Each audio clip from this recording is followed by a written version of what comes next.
Hello বন্ধুরা, আশা করছি সবাই ভালো আছো।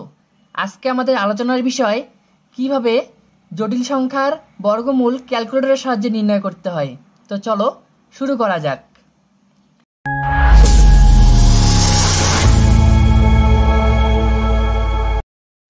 এখানে দেখো, কোনো একটা সংখ্যাকে আমরা যদি -1 দ্বারা গুণ করি সেটা 180 ডিগ্রি কোণে ঘুরে যায়। অর্থাৎ তুমি যদি একটা সংখ্যাকে সংখ্যারেখায় চিন্তা করো, তাহলে আমরা সংখ্যার দুইটা অবস্থান পাই, একটা ধনাত্মক দিকে, একটা ঋণাত্মক দিকে, যেটা অর্থাৎ যাদের মধ্যবর্তী কোণ 180 ডিগ্রি হয়। একইভাবে কোনো সংখ্যাকে i দ্বারা গুণ করলে সংখ্যাটি 90 ডিগ্রি কোণে ঘুরে যায়। এখন এই দুইটাকে যদি আমরা একসাথে নিয়ে আসি তাহলে দেখব, ধরো স্থানাঙ্ক ব্যবস্থায় এখানে আমরা একটা সংখ্যাকে ধরলাম 1, যেটা x অক্ষের ধনাত্মক দিকে। এখন এই সংখ্যাটাকে আমরা যদি i দ্বারা গুণ করি, মানে 1 ইন্টু i, মানে আমরা কত পাবো i, তাহলে সংখ্যাটার অবস্থান হবে y অক্ষের ধনাত্মক দিকে। অর্থাৎ আমরা যখন i দিয়ে সংখ্যাটাকে গুণ করলাম তখন সেটা 90 ডিগ্রি কোণে ঘুরে y অক্ষে অবস্থান নিল। এর পরবর্তীতে একে যদি আমরা আবার i দিয়ে গুণ করি, অর্থাৎ i ইন্টু i, মানে i স্কোয়ার। আর আমরা জানি i স্কোয়ার মানে কত, i স্কোয়ার মানে -1। অর্থাৎ তুমি দেখো এখানে বুঝতে পারছো যে 1 আমাদের ধনাত্মক দিকে অবস্থান করলেও -1 কিন্তু 180 ডিগ্রি কোণে ঘুরে এসে ঋণাত্মক দিকে অবস্থান করলো। এর পরবর্তীতে তুমি আবার যদি একে i দিয়ে গুণ করো, অর্থাৎ i স্কোয়ার ইন্টু i, মানে i কিউব। এখন i কিউব মানে আমরা কি জানি, -i, তাহলে -i আমাদের অবস্থান করতেছে y অক্ষের ঋণাত্মক দিকে। এখন একে আবার তুমি i দিয়ে গুণ করো, তাহলে -i ইন্টু i কত আসবে, -i স্কোয়ার। এখন আমরা তো জানি যে i স্কোয়ার মানে হচ্ছে -1, তাহলে মাইনাস ইন্টু -1 মানে 1, যেটা i দিয়ে গুণ করার ফলে এখানে আবার x অক্ষের ধনাত্মক দিকে চলে আসলো সংখ্যাটা। আশা করছি এই পর্যন্ত সবাই বুঝতে পারছো। এখন দেখো, কোশ্চেন আমাদের বলা আছে 4th root of -81। তোমরা একটা কথা অবশ্যই জানবে যে কোনো একটা জটিল সংখ্যার যদি n-তম মূল নির্ণয় করতে বলে, তবে আমরা সেই জটিল সংখ্যার n সংখ্যক মূল পাই। তাহলে কোশ্চেনে আমাদেরকে 4th root of -81 নির্ণয় করতে বলছে, তাহলে এখানে আমরা অ্যান্সার অবশ্যই 4টা জটিল সংখ্যা পাবো।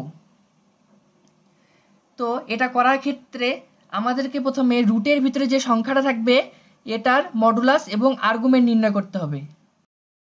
এই জটিল সংখ্যাটিকে আমরা এভাবেও লিখতে পারি যে -81 টু দি পাওয়ার 1/4। এখন আমরা যদি -81 সংখ্যাটার মডুলাস নির্ণয় করি তাহলে মডুলাস কত পাবো, আমরা যদি মডুলাসকে r দ্বারা প্রকাশ করা হয় তাহলে এখানে r এর মান আমরা পাচ্ছি 81। আর থিটা, যেহেতু এটা একটা ঋণাত্মক সংখ্যা, তাহলে অবশ্যই সংখ্যা রেখা বা স্থানাঙ্ক ব্যবস্থায় এটা x অক্ষের ঋণাত্মক দিকে অবস্থান করবে। অর্থাৎ এখানে আর্গুমেন্ট হবে 180 ডিগ্রি। এটা যদি আমরা মুখে মুখে না পারি, এটা কিন্তু আমরা ক্যালকুলেটরের সাহায্যে সহজে নির্ণয় করতে পারি। তো এর জন্য আমরা ক্যালকুলেটরকে প্রথমে কমপ্লেক্স মোডে নিয়ে যাব, তারপরে -81 লিখে এটাকে r থিটাতে নিয়ে যাব। দেখো, মডুলাস আসলো আমার 81 আর থিটা আসলো, মানে আর্গুমেন্ট আসলো 180 ডিগ্রি। এবার খেয়াল করো, এবার আমরা জানি r থিটা মানে r থিটা, এভাবে করে যদি আমরা সংখ্যাটাকে লিখি তাহলে আসবে 81 এবং 180 ডিগ্রি। তাহলে -81কে আমরা r থিটা ফরম্যাটে নিয়ে যেয়ে এই ফরম্যাটে পেলাম। তাহলে এর পাওয়ার আমার ছিল 1/4। তাহলে এখন দেখো, এটা ক্যালকুলেশন করে কত পাবো, 81কে আমরা যদি 81 পাওয়ার যদি আমরা 1/4 দিই কত পাবো, 81 টু দি পাওয়ার 1/4 মানে 3 এবং 180-কে যদি আমরা 4 দিয়ে ভাগ করি তাহলে কত আসবে? 180 ডিভাইডেড বাই 4 আসলো 45। এবার অর্থাৎ এটা আমরা উক্ত জটিল সংখ্যার প্রথম মূল পেলাম। এখন তোমরা আরেকটা কথা মাথায় রাখবা যে সকল মূলের মডুলাস একই থাকে, শুধু আর্গুমেন্ট চেঞ্জ হয়। অর্থাৎ এখানে যে আমাদের ফোর্থ রুট বের করতে বলছে, এখানে সকল মূলের মডুলাস সেম থাকবে, অর্থাৎ মডুলাস আর এর মান আমাদের সকল মূলের ক্ষেত্রে 3 হবে, শুধু এখানে বাকি আর্গুমেন্টগুলো চেঞ্জ হবে। এখন কথা হচ্ছে চেঞ্জ হয়ে বাকিগুলো কত হবে। তাহলে আমরা এখানে লিখতে পারি Z1 লিখি ধরলাম, Z1 বা এই জটিল সংখ্যার প্রথম মূল 3 বা R3 হচ্ছে এখানে মডুলাস এবং 45 ডিগ্রি হচ্ছে আর্গুমেন্ট। এবার আমার কথা হচ্ছে তাহলে Z2 কত হবে, মানে এর দ্বিতীয় মূলটা কত। আমি একটু আগে বললাম যে মডুলাস সবসময় একই থাকে, তাহলে দ্বিতীয় জটিল সংখ্যার ক্ষেত্রেও মডুলাস 3 হবে।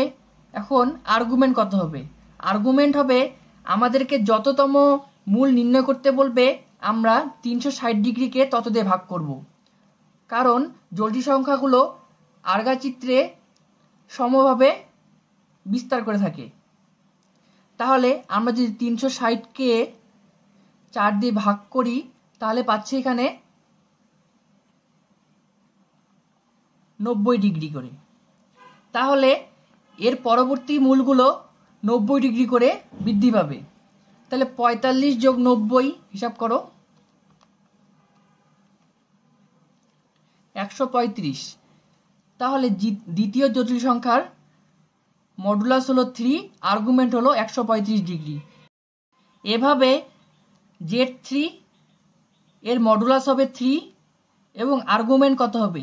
এর আগের আর্গুমেন্ট পেলাম 135, তাহলে 135-এর সাথে 90 ডিগ্রি যোগ হবে, তাহলে 135 যোগ 90 মানে 225 ডিগ্রি।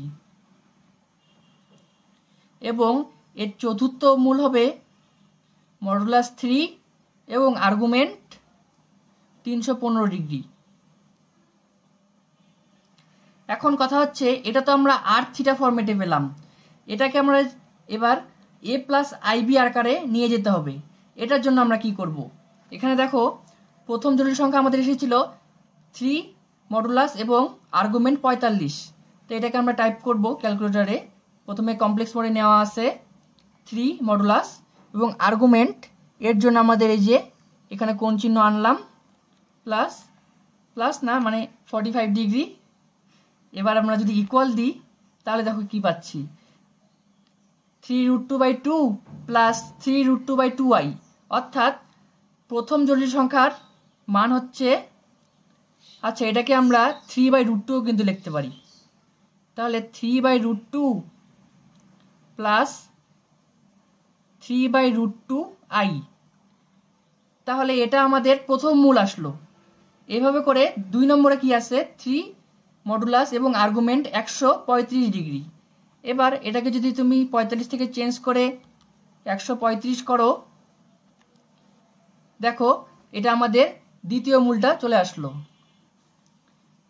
-3/√2